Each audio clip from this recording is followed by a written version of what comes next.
Bonjour et bienvenue dans le podcast des Ones, celles et ceux qui osent nourrir leur exception. Je suis Afida Benour, Business and Life Master Coach au service des femmes leaders, influentes et ambitieuses. Tous les 15 jours, je vous partage les réflexions, les échanges et les clés qui, selon moi, permettent de repasser number one dans votre vie et d'oser nourrir votre exception au service du monde. Chaque épisode est une invitation à vous reconnecter à votre cœur en vous inspirant et en vous ouvrant de nouvelles perspectives.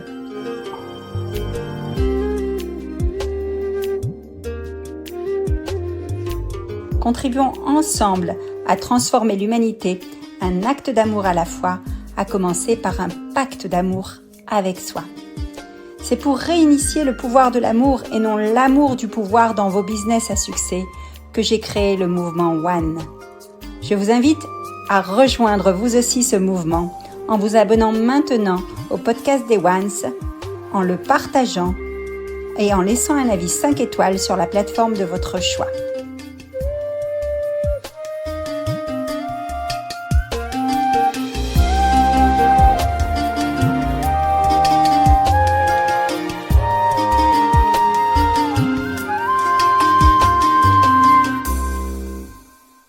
Bienvenue dans le podcast des Ones. Aujourd'hui, j'accueille Alexandra de Châteaufort. Alexandra, bonjour. Bonjour Afida. Alors, Alexandra est fondatrice de By ADC, une agence événementielle un peu spéciale. Elle va nous en dire un petit peu plus. Donc, Alexandra, est-ce que tu veux bien te présenter pour cette audience qui sont des femmes chefs d'entreprise comme toi, qui veulent sortir de la solitude et qui sont inspirées par des partages de parcours, de choix, de positionnement, qui peuvent peut-être leur ouvrir aussi des opportunités. Donc, tu as fondé ta boîte, on s'est connus, nous, par le passé dans l'événementiel, parce qu'on a eu la chance de travailler ensemble.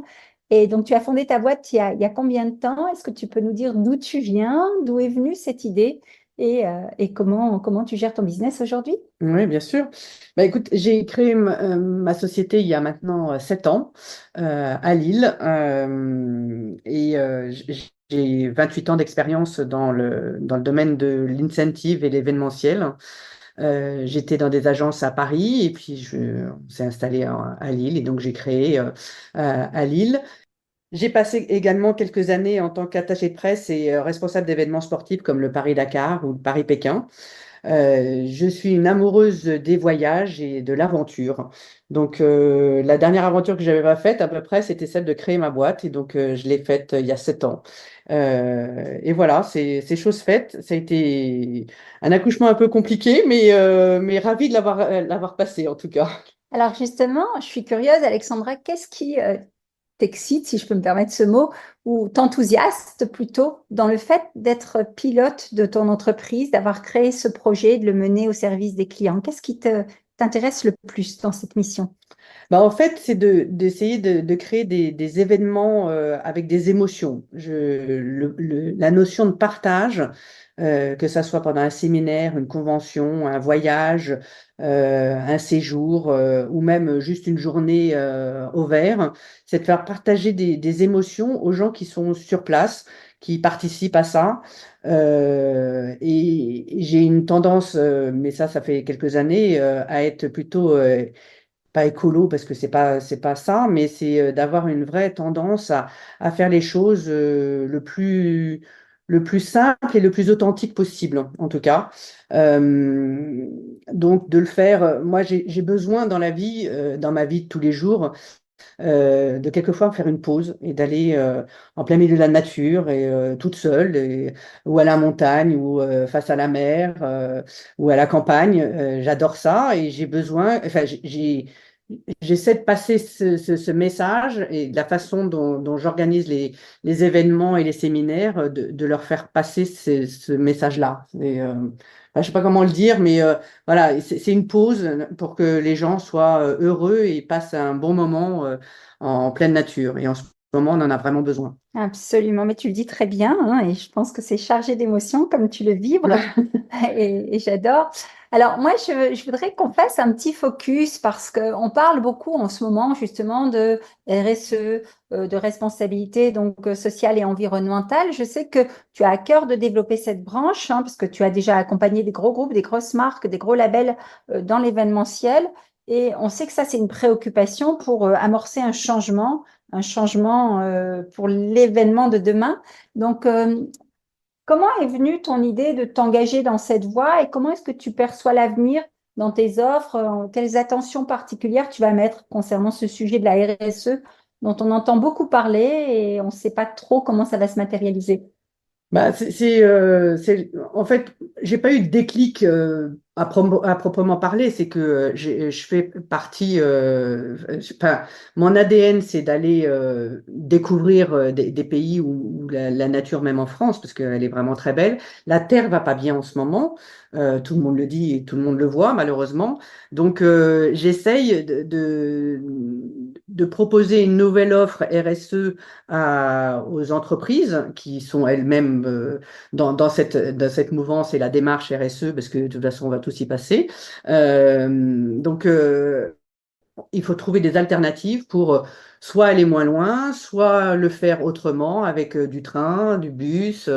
Euh, Trouver toujours des. Enfin, j'essaie de proposer la version classique et la version alternative qui est je sais pas, de partir dans le sud de la France dans un domaine viticole bio et faire un séminaire là-bas pour 200 personnes. Il y a de quoi faire en France ou je sais pas, de proposer des toilettes sèches, des toilettes sèches pendant un événement parce qu'on est en plein milieu des champs et que c'est une convention internationale. Mais donc voilà. Donc on y va petit à petit parce qu'on ne peut pas tout changer maintenant, mais tout le monde en a besoin. Super, c'est très intéressant ces exemples concrets parce que moi-même je suis sensible à la nature, mais en même temps je suis une grande voyageuse. Vous me connaissez pour mon côté nomade où j'ai toujours une valise à roulettes en route, mais pour autant j'ai une bonne conscience, on va dire écologique malgré tout, même si ça paraît paradoxal parce que sur le papier on va dire bah oui t'es toujours en avion, Afida, qu'est-ce que tu fous quoi? Pour autant, je vais justement, il y a des alternatives, par exemple dans les vols aériens où ils font une compensation carbone, Oui. ou des choses comme ça. Ouais, c'est des choses auxquelles je suis attentive. Le tout Mm, numérique aussi, éviter d'imprimer. Je sais que ça, c'est une grande mm. qualité que tu as chez toi. Nous, on travaille pareil. Quand on travaille ensemble au bureau, on utilise des brouillons, des choses comme ça. Vous voyez, ça peut être des petits gestes. Alors, comme tu le dis, moi, j'aime beaucoup le fait que tu dises que on ne peut pas tout révolutionner d'un coup, mais on y va par petits pas, petit pas par petit pas. Voilà, et on va tous dans le même sens. Au moins, c'est l'avantage, c'est que, enfin, on n'ira plus en arrière. On refera pas ce qu'on a fait depuis des décennies. Je pense qu'on va tous dans la même direction. Faut faire petit à petit et les petits gestes du colibri ont bien sa place, en tout cas. Chacun fait sa part. Ouais. Est-ce que tu aurais une ou deux anecdotes à nous raconter par rapport à un événement ou autre? Alors, RSE ou pas RSE, on a bien compris que ça, c'était un peu le tournant que tu voulais donner à ton agence parce que c'est une nécessité de toute façon, même si avant que ce soit formalisé, charté, etc., Mhm. comme ça l'est aujourd'hui, parce que c'est au-delà d'une tendance, c'est effectivement une nécessité, mais tu avais déjà ces réflexes avant, si j'ai bien compris. Est-ce que tu peux nous raconter une ou deux anecdotes lors des événements que tu as pu réaliser? Qui mettent en exergue justement les qualités de ton métier où tu as dû être vigilante. Alors moi, je dis souvent, parce que j'ai travaillé pas mal en événementiel par le passé, c'est la règle d'or de l'événementiel, c'est l'anticipation, l'anticipation, l'anticipation. C'est un peu ça, ouais.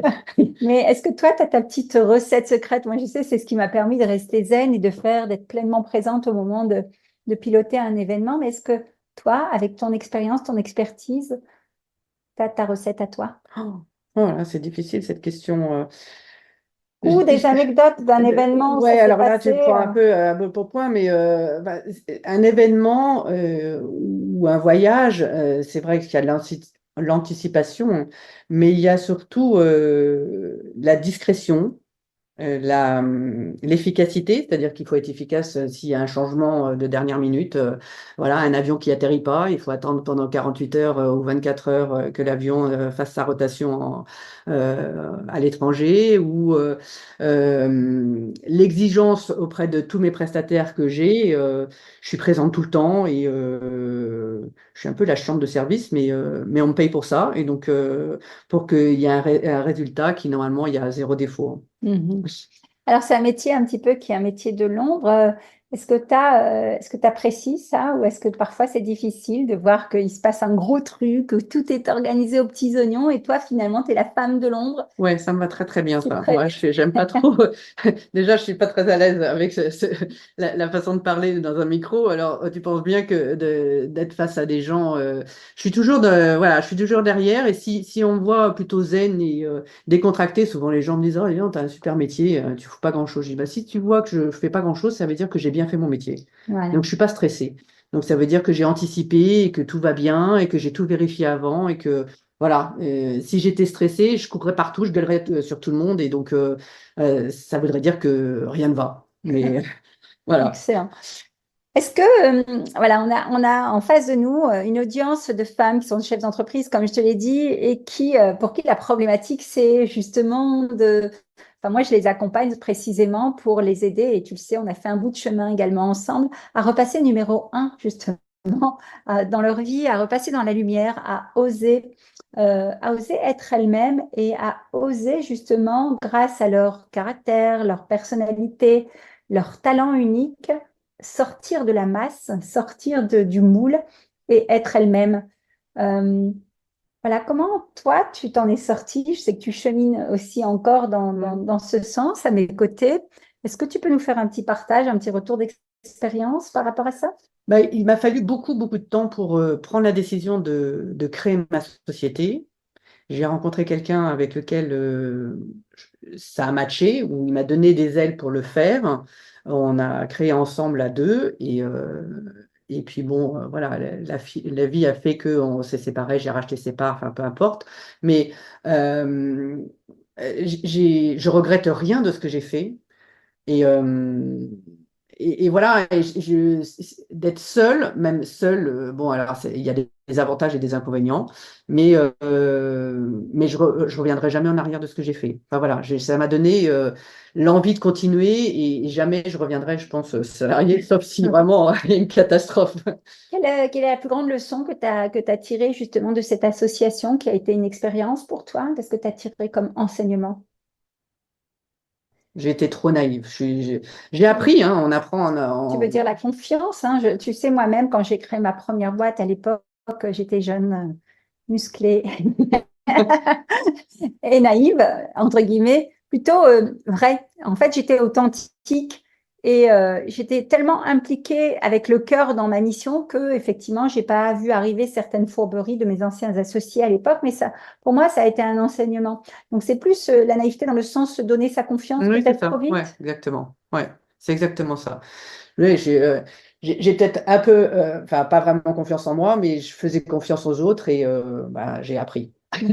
Alors souvent, je dis dans mes accompagnements, ça c'est une belle leçon, c'est que le degré de confiance que l'on a avec l'extérieur va juste être le miroir du degré de confiance qu'on a nous envers nous-mêmes. Et c'est vrai qu'Alexandra, on se connaît depuis un certain nombre d'années maintenant et on a fait un petit bout de chemin en accompagnement. Et c'est vrai qu'à partir du moment où vous allez commencer à travailler sur comment pacifier ce degré de confiance que vous vous faites, vous allez voir que ce degré de confiance, ben, il va être élevé. Vous allez élever vos standards par rapport à vos attentes, que ce soit avec vos clients, que ce soit avec vos associés, avec vos partenaires, avec les gens avec qui vous Mm. travaillez. Euh, on dit souvent, on est la moyenne des 5 personnes qui nous entourent. Et cette phrase qui est un petit peu entendue partout, c'est un adage de Jim Rohn, un auteur américain. Euh, pour autant, dites-vous bien, quelle que soit l'association, enfin moi c'est l'enseignement que j'ai tiré très jeune, c'est je vais obtenir ce que je tolère. Donc c'est à vous et c'est à moi à l'époque, ça a été à moi de choisir, de prendre la responsabilité de savoir de qui je m'entoure, de choisir mes fournisseurs, de choisir mes partenaires, de choisir mes clients. Mm. Et ça c'est très très important. Je Mm. pense que c'est un conseil qu'on peut Ouais, partager. ça c'est clair. C'est avant de dire oui à quelqu'un, c'est assurez-vous que le oui que vous allez donner à l'autre n'est pas un non à vous. Ouais, c'est bien Ça dit. te parle? C'est très bien dit.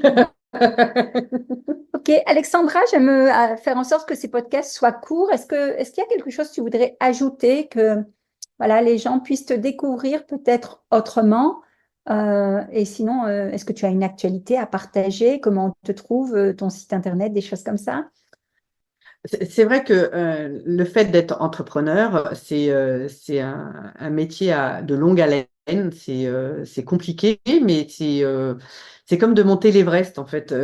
C'est dur, puis quand on a réussi, on est vachement fier. Mm. Et moi, je suis heureuse de l'avoir fait, et de contempler le travail que j'ai effectué, le chemin parcouru, même si c'est pas si facile que ça. Euh, mais je suis contente de l'avoir fait. Franchement, ouais, je suis vraiment contente. Et le meilleur reste à venir. Ouais, j'espère bien, j'espère bien. Ouais, ouais. Alors, Alexandra, merci pour cet échange authentique. Quelle est ton actualité et comment on trouve peut-être un peu les services que tu proposes aux gens qui auraient un événement à organiser, quel qu'il soit? Bah, je suis en vrai à la fin de ma démarche RSE. Donc voilà, je propose des séminaires RSE en France ou à l'étranger. Et vous pouvez me contacter sur mon LinkedIn, Alexandra de Châteaufort ou By ADC, et pareil sur le site by-adc. Voilà.